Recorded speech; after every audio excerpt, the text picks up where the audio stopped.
It's an issue that's not getting a lot of attention, at least not yet in this campaign. Alienation in Western Canada. We saw a separatist group hold a rally in Edmonton recently. Might be an extreme example of what is a lot of anger in Alberta, but also in Saskatchewan at the Trudeau government, and in particular at Justin Trudeau himself, especially as it relates to our country's oil and gas sector, which is so crucial, of course, to Canada's economy. There's a sense that Ottawa just doesn't get it, or if they do, they don't really care. Peter Downing is my guest. He is the founder of this group known as Wexit, which stands for the Western Exit from Canada. He's joining us tonight from Edmonton. Peter, great to have you on the program. Great to be here, Todd. Thank you. How serious is this movement? It's very serious. When over 100,000 of my friends and neighbors here in Alberta, 100,000 jobs have been lost since the oil downturn. And what we've seen through different political and economic agitation, we see policies like Bill C-69, which effectively puts a moratorium or a government veto on oil and gas exploration in Alberta, across the country, but in Alberta particularly. Bill C-48, the tanker ban, which specifically precludes Canadian tankers from shipping oil off coast.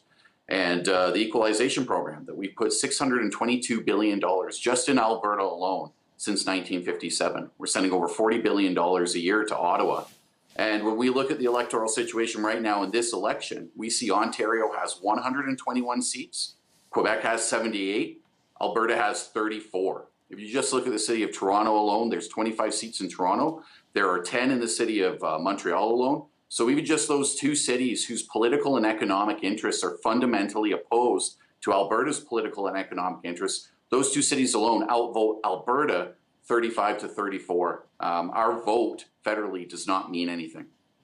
We're going to show the map, Peter, of across the country with all the different ridings, and it really does show exactly what you're saying. The fact that, you know, in Alberta, there are a certain number of seats. Well, in Western Canada, really, if you were to include Saskatchewan and Manitoba, we're talking about 62, but 121 in Ontario, 78 in Quebec, adds up to a total of 199 out of 338. I'm also curious, and you know, here at CTV, we have covered a lot of the protests that go on in Alberta and Saskatchewan over this issue. I've seen on social media a lot of anger out there. I mean, it's very clear and it's very palpable. And there's always this question as to whether Eastern Canada and Ontario and Quebec are paying attention or not, and the effect that might have if they're not paying attention. How much of this, Peter, do you think is directed at Justin Trudeau? I think Justin Trudeau is a symptom of the way Confederation is set up. And if you look at his father in the 70s, things really blew up there, and he won a minority government later on. But it was really when the Mulroney Tories came into play, and the CF-18 contract for Manitoba, with the Manitoba company that outperformed in the bid, it was given to Quebec. And that's where you start to see the rise of the Reform Party, who their motto was "the West wants in." Our motto is "the West wants out." And again, whether it's Justin Trudeau, it could be Andrew Scheer, he's still the electoral reality of this confederation, or what we call confederation, is that federal parties always, if they want to win power, have to win in Ontario and Quebec. They have to pander and appease Ontario and Quebec. And it's like it's said, a scholar, Danielle Savoie from the University of Montreal, says it's that you know, elections are won in Ontario, but they are, the majorities are in Quebec. And the Senate's even worse. If you look at the Senate, you've got on the East Coast, you've got, they call it equal representation. But you have provinces like Nova Scotia and New Brunswick who have under 1 million people and who have 10 Senate seats each. You look at Alberta with 4.2 million people, we have 6. It's systematic. And, you know, those of us who've been to Alberta, I mean, there are many proud Canadians in the province and in Saskatchewan as well. So this is where it becomes tricky for people like yourself to be a proud Canadian, but also realize, as you're saying, that the political system may be well gamed against Alberta's interests just in terms of the seat count in the House of Commons in Ottawa. I'm curious how you see this playing out now. I mean, we're still 26 days away. You said even if Andrew Scheer wins, that doesn't necessarily take away from this. And if you look at the polls, and I know you've been following them as well, Peter, you know, they do show that, again, the Liberals are neck and neck with the Conservatives.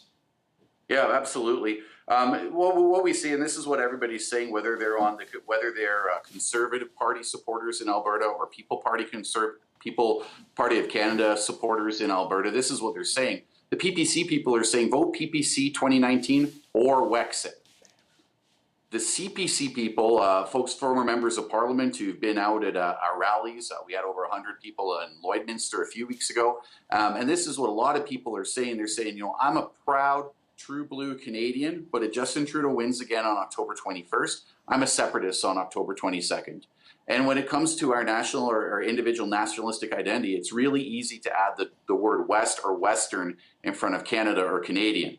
And, Western Canadians, we are hardworking, decent people. We don't want to take anything from other people. But when we're seeing that the East in Canada, Ontario and Quebec can simply just outvote us, and we have no say. We're absolutely powerless in Alberta in particular. And again, it's kind of like Cinderella analogy I use is Cinderella's stepsisters voting to rip a pretty dress. I mean, we've got the resources here in Ontario and Quebec. They want it at a low cost. And it's the same thing with the Trudeau's father. They say that there's no economic interest in Quebec to build a pipeline east, but you look at a province like Quebec, heavily invested in SSC Lavalin. That company heavily invested in North African oil. So we're in a country it's fighting itself, and we're taking the brunt here in Alberta. Peter Downing joining us from Edmonton. Wonderful to have you on the program, Peter, and get the message out there. Hopefully people are listening. Thank you. Thank you, Todd.